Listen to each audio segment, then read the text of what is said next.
Bonjour à toutes et à tous, j'espère que vous allez très bien. Bienvenue dans cette vidéo qui va porter sur l'évolution des formes de la monnaie.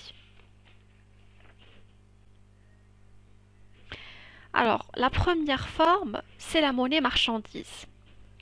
Pour résoudre les problèmes du troc, les agents économiques ont décidé d'utiliser une marchandise comme moyen de paiement. Par exemple, le sel, le poisson séché, le bétail, les coquillages. Mais cette forme présente des insuffisances, à savoir, la marchandise n'est pas toujours conservable, n'est pas toujours divisible, n'est pas facile à transporter et à utiliser, et enfin la marchandise n'est pas homogène. En raison de ces problèmes, on est passé à la monnaie métallique.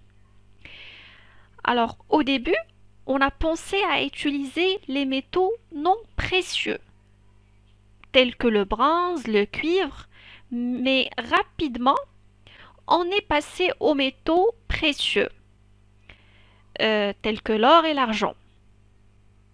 Ces métaux présentent une double valeur.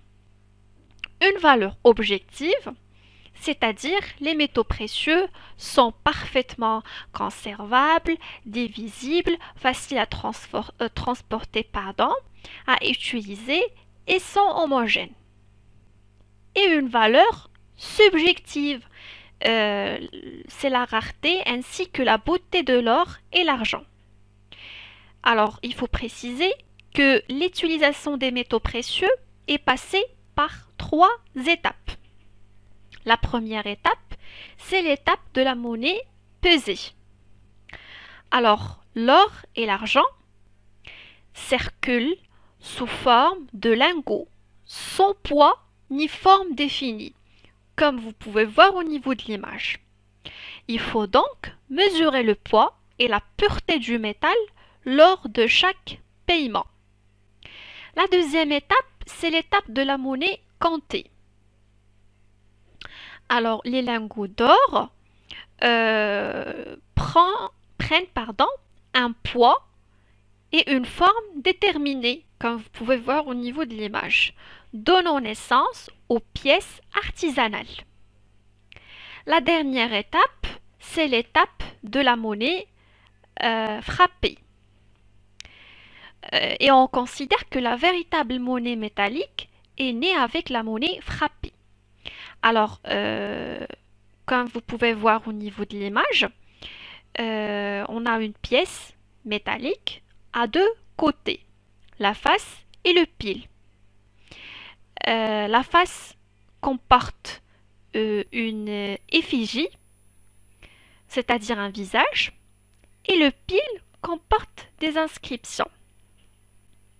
Dans cette étape, les autorités religieuses garantissent la frappe des pièces, c'est-à-dire le poids ainsi que la pureté du métal qu'ils contiennent. Au Moyen Âge, les souverains tentent à leur tour de monopoliser la frappe de la monnaie pour assurer leur prestige et consolider leur pouvoir. Ensuite, on est passé à la monnaie fiduciaire. Et le billet monétaire, tel que l'on connaît aujourd'hui, a fait son apparition en 1661 en Suède, lorsque le directeur de la banque de Stockholm, il s'appelait Palmstruch, a décidé de délivrer aux escompteurs des billets de banque à la place des pièces en métal précieux. Et la convertibilité est passée elle-même par plusieurs étapes. La convertibilité hors billet. Donc la convertibilité hors billet a passé par trois étapes. La première étape, c'est la convertibilité totale. La convertibilité se faisait sous forme de billets contre pièces. Ensuite, on est passé à la convertibilité partielle. Le billet de banque ne peut être converti en pièces, mais simplement en lingots d'or. Cela veut dire qu'il faut posséder une certaine masse de billets pour opérer la conversion en or. Et donc la couverture métallique n'est plus totale. Ensuite, la dernière étape, c'est la non-convertibilité.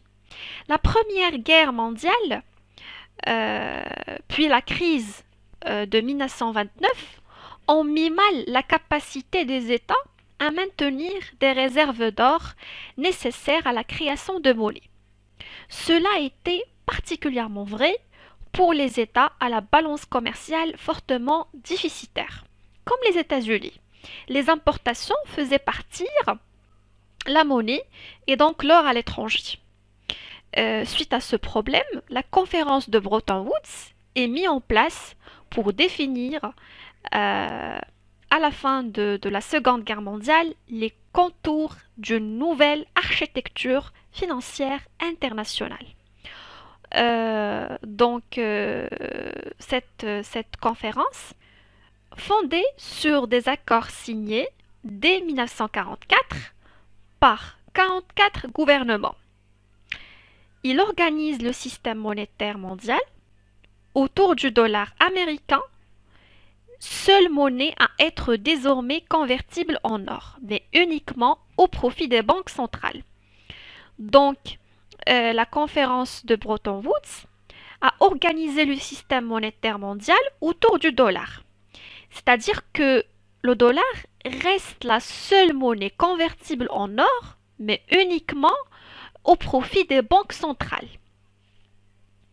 Ce système accompagne les 30 glorieuses et la prospérité économique des pays industrialisés.